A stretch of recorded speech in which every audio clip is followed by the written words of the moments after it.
اللہ وبرکاتہ۔ الحمد للہ رب العالمین والصلاة والسلام علی سید الانبیاء والمرسلین وعلی آلہ واصحابہ اجمعین، اما بعد فاعوذ باللہ من الشیطان الرجیم، بسم اللہ الرحمن الرحیم۔ فَكُلًّا أَخَذْنَا بِذَنبِهِ فَمِنْهُمْ مَنْ أَرْسَلْنَا عَلَيْهِ حَاصِبًا وَمِنْهُمْ مَنْ أَخَذَتْهُ الصَّيْحَةُ وَمِنْهُمْ مَنْ خَسَفْنَا بِهِ الْأَرْضَ وَمِنْهُمْ مَنْ أَغْرَقْنَا۔ صدق اللہ العلی العظیم وصدق رسولہ النبی الامین المختار الکریم الرؤوف الرحیم۔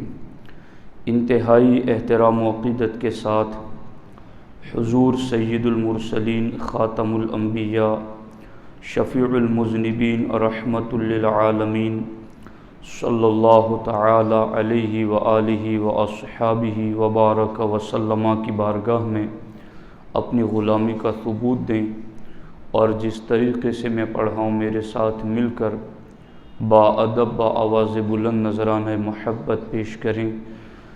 الصلاۃ والسلام علیک یا رسول اللہ، الصلاۃ والسلام علیک یا حبیب اللہ، الصلاۃ والسلام علیک یا نبی اللہ، وَعَلَىٰ آلِكَ وَأَصْحَابِكَ يَا نُورَ اللَّهِ، صلی اللہ تعالی علیہ وسلم۔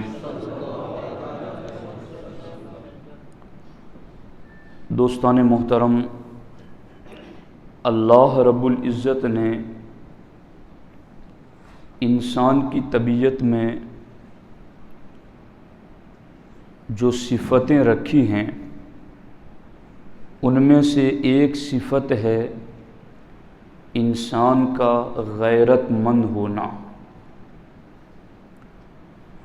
باغیرت انسان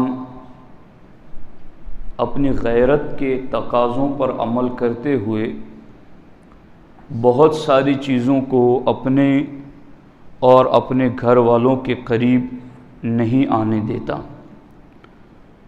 چونکہ وہ باتیں اس کی غیرت کو گوارا نہیں ہیں کہ میرے قریب یہ چیزیں آئیں یا میرے بیوی بچوں کے قریب یہ چیزیں آئیں۔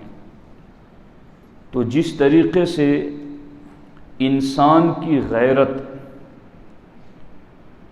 کچھ تقاضا کرتی ہے،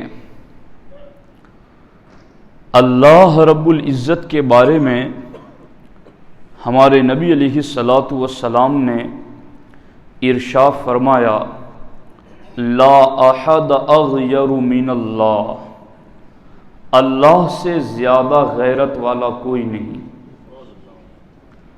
تو اللہ کی غیرت کس چیز میں ہے؟ ہماری غیرت اس چیز میں ہوتی ہے کہ کوئی ہمیں گالی نہ دے، کوئی ہمیں برا بھلا نہ کہے، کوئی ہماری بہن، بیٹی یا بیوی کو بری نگاہ سے نہ دیکھیں۔ یہ ہماری غیرت کے تقاضے ہیں۔ اللہ سمیع و بصیر غیور ہیں، سب سے زیادہ غیرت والا ہے۔ تو اللہ کی غیرت کس چیز میں ہے؟ ہمارے نبی علیہ الصلاۃ والسلام ارشاد فرماتے ہیں، وَلِذَٰلِكَ حَرَّمَ الْفَوَاحِشَ مَا ظَهَرَ مِنْهَا وَمَا بَطَنَ۔ اللہ کی غیرت چھپے ہوئے اور ظاہری گناہوں میں ہے، یعنی جب بندہ چھپ کر یا ظاہر میں گناہ کرتا ہے تو اللہ کی غیرت جلال میں آ جاتی ہے، بلا تشبیہ و بلا تمثیل۔ غیرت مند انسان کی بیوی، بیٹی یا بہن پر کوئی غلط نگاہ ڈالے تو اس کی غیرت اور اس کی رگ حیات بھڑک اٹھتی ہیں اور وہ اس کے تقاضے پر عمل کرتے ہوئے کچھ نہ کچھ آگے ایکشن لیتا ہے۔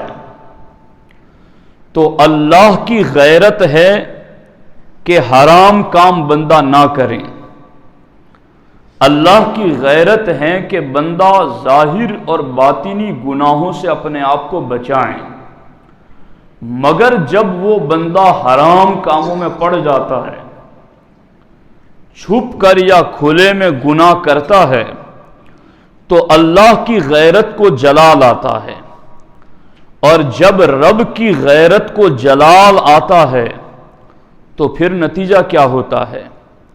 آپ کی غیرتوں کے نتیجے بہت محدود ہیں، اس کے تقاضے بہت محدود ہیں، مگر رب غیور بھی ہیں اور عزیز ذو انتقام بھی ہیں، غالب بدلہ لینے والا، عزیز حکیم، غالب حکمتوں والا۔ ان بطش ربک لشدید، اس کی پکڑ بہت سخت ہے، فعال لما یرید، وہ جو چاہے کرے، اسے کوئی پوچھنے والا نہیں، کوئی ٹوکنے والا نہیں۔ ہماری طبعی غیرت اگر جوش میں آتی ہے تو ہم کچھ نہ کچھ ایکشن لیتے ہیں۔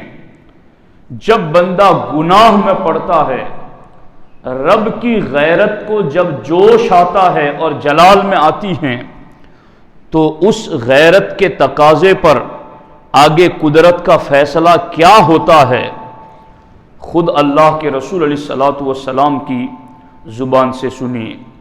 ہمارے آقا حضور سید عالم صلی اللہ تعالی علیہ وسلم نے ارشاد فرمایا، ما ظہرت الفاحشۃ فی قوم قط، جب بھی کسی قوم میں فواحش پھیل جاتے ہیں، برائیاں، گناہ کھلم کھلا یا چھپ کر جب عام طور پر ہونے لگتے ہیں، یعمل بہا فیہم علانیۃ، اور وہ گناہ اعلانیہ ہونے لگے، کھلے عام ہونے لگے، تو ہمارے آقا علیہ السلام فرماتے الا ظہر فیہم الطاعون، تو اللہ ایسی قوم میں طاعون کی بیماری ڈال دیتا ہے، والاوجاع التی لم تکن فی اسلافہم، اور اللہ ایسی بیماریاں اس قوم میں ڈال دیتا ہے کہ ان کے باپ دادا نے ان بیماریوں کا نام بھی نہ سنا ہوگا۔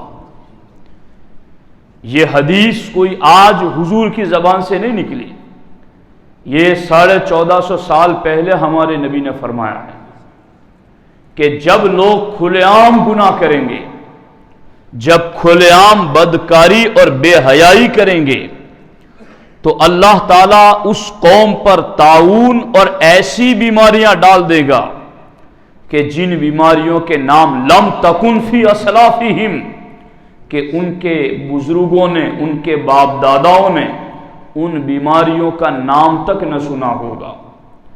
تو آپ دیکھ لیں کہ آج گناہوں کا بازار کس قدر گرم ہے، اور پھر اللہ کی غیرت کو جب جلال آتا ہے، اور غیرت رب کی جلال میں کب آتی ہیں؟ جب بندہ فواحش اور منکرات اور گناہوں میں پڑتا ہے تو اللہ کی غیرت کو جلال آتا ہے، اور رب پھر اس غیرت کے تقاضے کے مطابق کیا کرتا ہے؟ ظہر فیہم الطاعون والاوجاع التی لم تکن فی اسلافہم، پھر ان میں طاعون پھیل جاتا ہے، پلیگ کی بیماری پھیل جاتی ہیں، اور ایسی بیماریاں کہ جن کا نام بھی ان کے باپ دادا نے نہ سنا ہوگا۔ ابھی ایک کورونا کی وبا تھوڑی ہلکی نہیں ہوئی کہ دوسری نئی بیماری کا نام آ گیا، ابھی وہ ختم ہونے کی آئی کو پھر تیسرا نام آ گیا۔ تو یہ تو ہمارے نبی علیہ الصلوۃ والسلام نے پہلے سے بتایا کہ یہ گناہ کر کے لوگ رب کی غیرت کو بلا رہے ہیں۔ اب قرآن مجید میں بھی اللہ رب العزت نے اس کا ذکر فرمایا ہے۔ آپ دیکھیں، میں نے جو آیت مبارکہ خطبے میں پڑھی، اللہ رب العزت فرماتا فَكُلًّا أَخَذْنَا بِذَنبِهِ، کہ ہم نے ہر ایک کو اس کے گناہ کی وجہ سے پکڑ لیا۔ یہ ہر ایک کون تھا جن کو پکڑا ہے؟ یہ کوئی معمولی جھوپڑیوں میں رہنے والے نہیں تھے کہ ہوائیں چلی اور ان کی جھوپڑیاں اڑ گئی۔ یہ کوئی معمولی غریب تنگ دست نہیں تھے کہ جن کے بارے میں کوئی یہ کہے کہ اس کے پاس کوئی حفاظت کا سامان نہیں تھا اس لیے مصیبت میں پکڑا گیا۔ یہ رب جن کے بارے میں فرما رہا فَكُلًّا أَخَذْنَا بِذَنبِهِ، کہ ہم نے ان میں سے ہر ایک کو اس کے گناہ کی وجہ سے پکڑ لیا۔ وہ کون ہے ہر ایک؟ وہ فرعون ہیں جو پوری دنیا کا حکمران تھا۔ وہ قارون ہیں کہ جس کے خزانوں کی چابیاں 70 بندے اٹھا نہ سکے، اتنی چابیاں تھی خزانوں کی۔ وہ کون تھے؟ وہ نوح علیہ السلام کی قوم کے لوگ تھے جنہوں نے پہاڑ بنائے تھے اور وہ دعوے کر رہے تھے کہ اب ہمیں ان مکانوں سے کون نکال سکے گا۔ رب فرماتا فَكُلًّا أَخَذْنَا بِذَنبِهِ، جب انہوں نے بدکاریاں شروع کر دی، بے حیائیاں شروع کر دی، حرام کاریاں شروع کر دی، حرام روزیاں کھانا شروع کر دیا، جب انہوں نے گناہ میں کھلے عام پڑنا شروع کر دیا، اخذنا، رب فرماتا ہم نے پکڑ لیا انہیں۔ اور کیسے رب نے پکڑ لیا؟ اللہ اکبر۔ وہ 4 صورتیں رب نے قرآن میں ذکر فرمائی، ان میں سے ہر صورت پر تفصیلی گفتگو ہوتے کہ گھنٹہ لگے۔ وہ کون سی 4 صورتیں ہیں جن میں رب نے انہیں پکڑا؟ رب ذوالجلال ارشاد فرماتا ہے وَمِنْهُمْ مَنْ أَخَذَتْهُ الصَّيْحَةُ، پہلا فَمِنْهُمْ مَنْ أَرْسَلْنَا عَلَيْهِ حَاصِبًا، اللہ فرماتا ہے تو ان میں سے ایک تو وہ ہیں کہ جس پر ہم نے پتھراؤ کیا، پتھر نازل کیے جن پر۔ اور وہ کون تھے؟ وہ حضرت لوط علیہ السلام کی قوم تھی کہ اللہ رب العزت نے سخت تیز و تند ہوا بھیجی اور ان تیز و تند ہوا میں پتھر اتارے، جن پتھروں کی وجہ سے اللہ نے لوط علیہ السلام کی قوم کو تباہ کر دیا۔ کیا ان کا جرم کیا تھا؟ بذنبی، گناہ کی وجہ سے ہم نے یہ پکڑ کی ان کی۔ اور رب ذوالجلال آگے ارشاد فرماتا وَمِنْهُمْ مَنْ أَخَذَتْهُ الصَّيْحَةُ، اور ان میں سے ایک وہ ہے جس کو چنگھاڑ نے آ لیا۔ یہ کون قوم تھی؟ یہ حضرت صالح علیہ السلام کی قوم سمود تھی کہ جن کے لیے ایک ہولناک آواز، ایک خوفناک آواز آئی اور اس خوفناک آواز میں ان کے سارے پردے پھٹ گئے اور وہ قوم ہلاک ہو گئی۔ اللہ نے یوں ان کو اپنی گرفت میں لے لیا۔ سبب کیا تھا؟ بذنبی، ان کے گناہوں کی وجہ سے۔ رب ذوالجلال ارشاد فرماتا وَمِنْهُمْ مَنْ خَسَفْنَا بِهِ الْأَرْضِ، اور ان میں سے ایک وہ تھا جس کو ہم نے زمین میں دھسا دیا۔ یہ کون ہیں؟ یہ قارون اور اس کے ساتھی ہیں کہ جن کو ان کے گناہوں کی وجہ سے زمین میں دھسا دیا گیا۔ وَمِنْهُمْ مَنْ أَغْرَقْنَا، اور جنہیں گناہ کی وجہ سے رب نے پکڑا ان میں سے ایک وہ تھا جسے اللہ رب العزت نے ڈبو دیا۔ یہ کون تھے؟ یہ حضرت نوح علیہ السلام کی قوم کے لوگ، فرعون اور اس کی قوم کے لوگ تھے کہ جنہیں اللہ رب العزت نے ان کے گناہوں کی وجہ سے پکڑ لیا اور انہیں سمندر میں ڈبو دیا۔ تو یہ تو ہمارے نبی علیہ الصلوۃ والسلام پہلے ہی فرما گئے لا احد اغیر من اللہ تعالی، کہ اللہ سے بڑھ کر کے غیرت والا کوئی نہیں ہے۔ اور اس کی غیرت کس چیز میں ہے؟ وَلِذَالِكَ حَرَّمَ الْفَوَاحِشَ مَا ظَهَرَ مِنْهَا وَمَا بَطَنَ، کہ اس رب کی غیرت اس وقت جلا ظاہر میں اور چھپ کر کے گناہ کرنے لگتے ہیں۔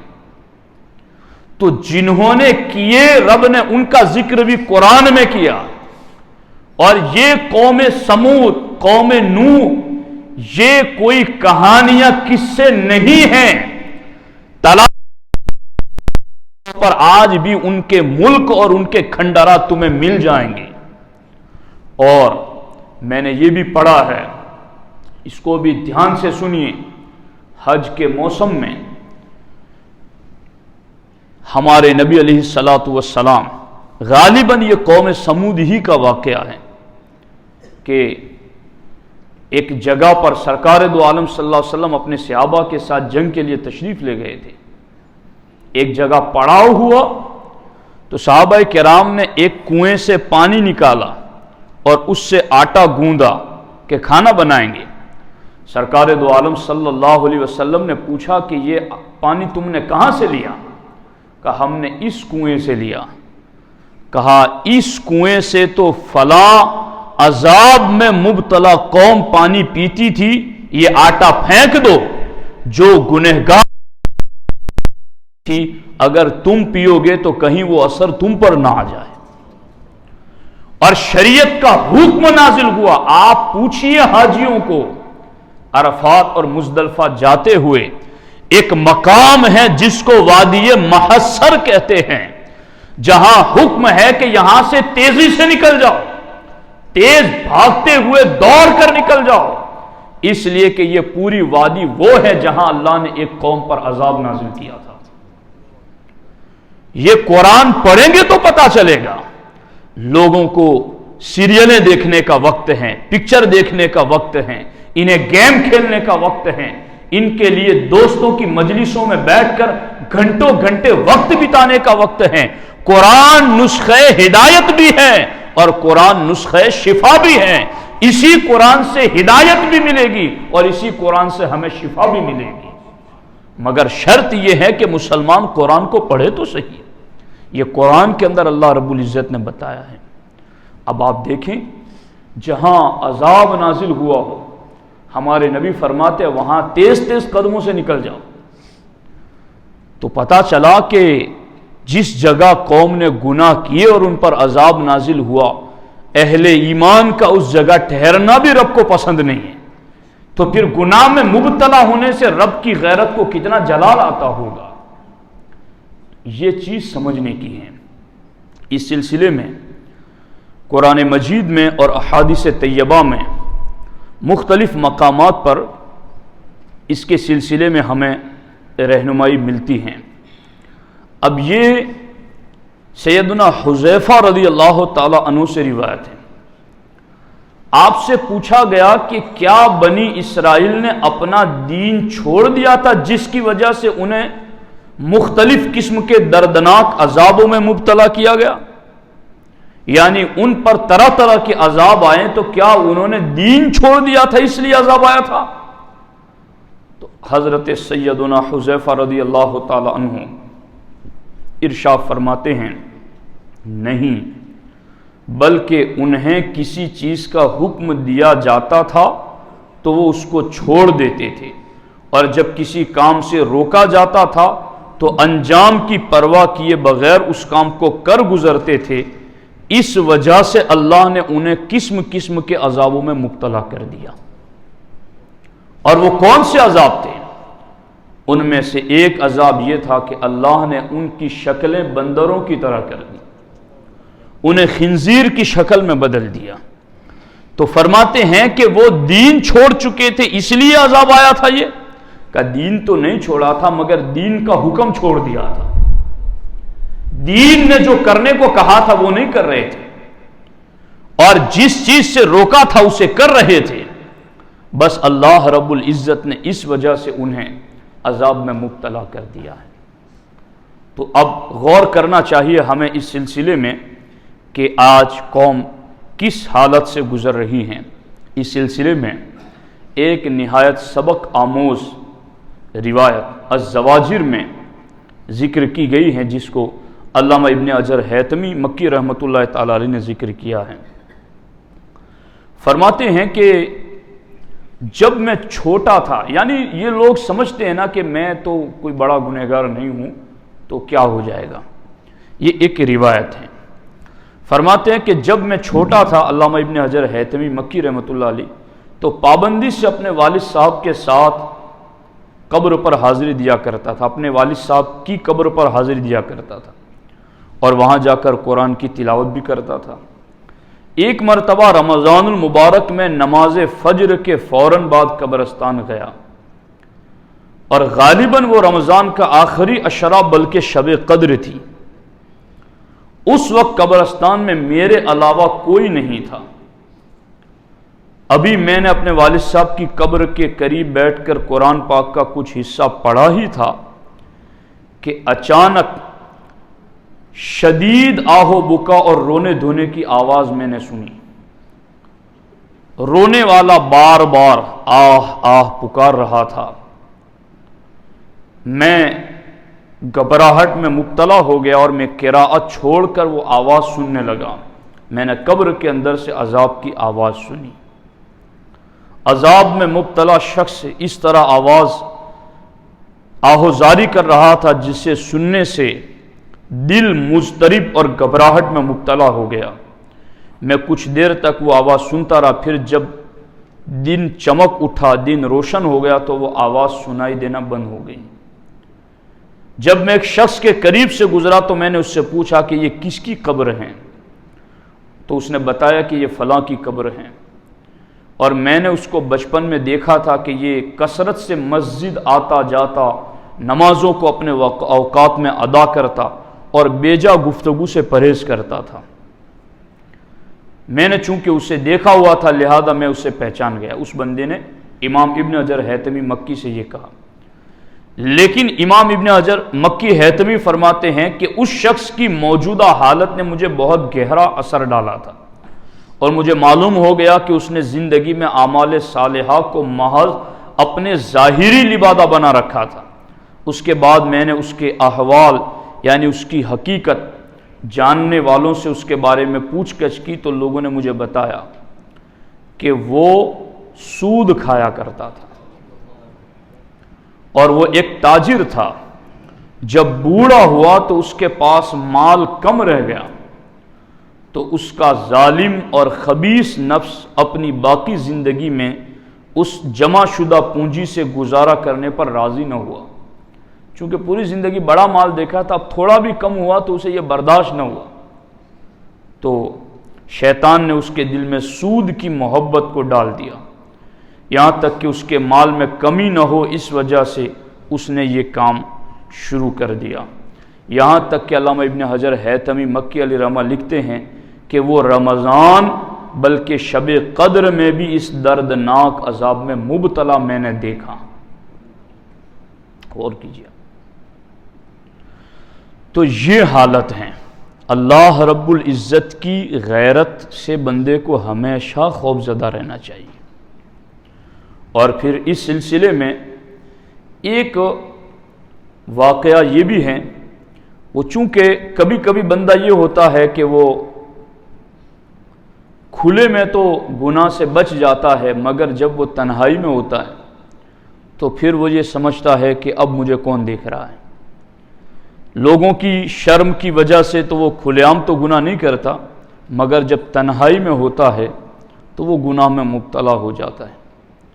اور آج حالات اتنے سنگین ہو چکے ہیں کہ گناہوں کے اتنے آلات اور ایسے سامان ایجاد ہو چکے ہیں، کل تک بندے کو پکچر دیکھنے کے لیے تھیٹر جانا پڑتا، اور آج تو گھر ہی تھیٹر بنا ہوا ہے، اور کل تک بے حیائیاں کرنے کے لیے کسی علاقے میں اس کو جانا پڑتا، آج تو وہ ساری چیزیں آدمی کو جلد دستیاب ہو جاتی ہیں۔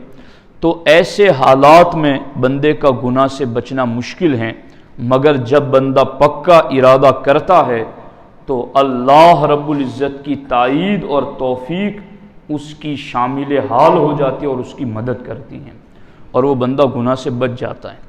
اسی لیے اسلام میں سب سے زیادہ جس چیز پر زور دیا گیا ہے وہ یہی ہے کہ تمہیں تمہارا رب دیکھ رہا ہے، اور ہمارے بزرگان دین اپنی اولاد کی تربیت بھی اسی انداز میں کرتے ہیں کہ وہ اپنی اولاد کو کوئی ایسا وظیفہ سکھاتے، کوئی ایسی دعا سکھاتے کہ جس دعا کا ترجمہ اور مفہوم بھی یہی ہوتا کہ تمہیں تمہارا رب دیکھ رہا ہے، اور رب کی قدرتیں غالب، اس کی حکمتیں غالب، اس کی قوتیں غالب، جب ایسے رب کا تصور ہو کہ وہ رب ہمیں دیکھ رہا ہے تو پھر بندے کے لیے گناہ سے بچنا آسان ہو جاتا ہے۔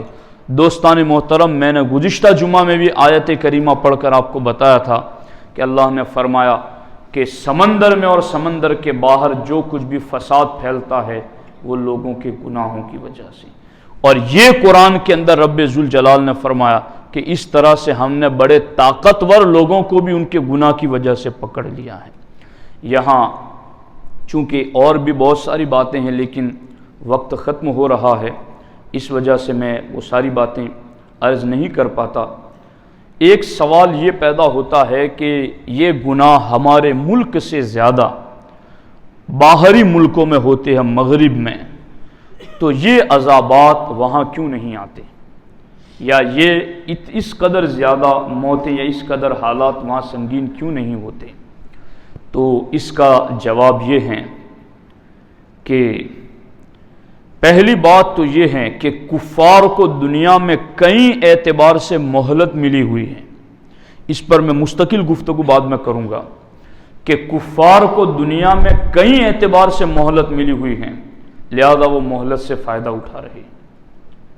چونکہ ان کی سزا زیادہ ہے اس لیے ان کو گناہ کی چھٹی بھی بڑی ملی ہوئی ہے۔ اور دوسرا جواب یہ ہے کہ فساد اور بربادی صرف مال کے اعتبار سے نہیں ہوتی بلکہ بیماریوں اور ذہنی پریشانیوں بلکہ اور بھی ہزاروں اعتبار سے ہوتی ہیں۔ اب ذرا کفار کے ممالک میں جنم لینے والی اور پھیلنے والی نئی نئی بیماریوں کی معلومات جمع کر لیں، اور یہ بھی ذہن میں رکھیں کہ دنیا میں سب سے زیادہ پاگل خانے، سب سے زیادہ ذہنی مریض، سب سے زیادہ دماغی سکون کی دوائیوں کا استعمال، سب سے زیادہ دماغی امراض کے معالجین اور ذہنی مریضوں کے ادارے اور نفسیاتی ہاسپٹل بھی انہی کفار کے ممالک میں ہیں، اور اسی طرح دنیا میں سب سے زیادہ طلاقیں، سب سے زیادہ ناجائز اولادیں اور سب سے زیادہ بوڑھے والدین کو اولڈ ہومز میں پھینک کر بھول جانے کے واقعات بھی انہی ترقی یافتہ ملکوں میں ہو رہے ہیں۔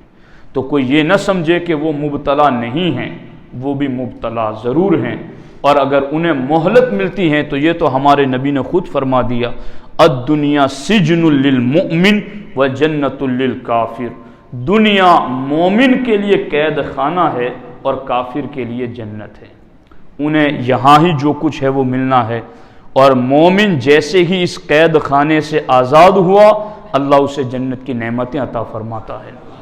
تو اس لیے ساتھیو، ہم مسلمان ہیں، ہم اللہ رسول کا کلمہ پڑھنے والے ہیں، ہم مرنے کے بعد اٹھنے کا عقیدہ رکھنے والے ہیں، ہم قیامت کے دن پر ایمان رکھتے ہیں، ہم جزا اور سزا کا عقیدہ رکھتے ہیں، اس لیے ہمیں ہر قسم کی بدی سے بچنا ہوگا۔ جب ہم گناہوں سے بچیں گے تو انشاءاللہ اللہ تعالیٰ ان بیماریوں کو ضرور دور فرمائے گا۔ اللہ تعالیٰ ہمیں گناہ سے بچنے کی توفیق عطا فرمائے۔ السلام علیکم ورحمۃ اللہ۔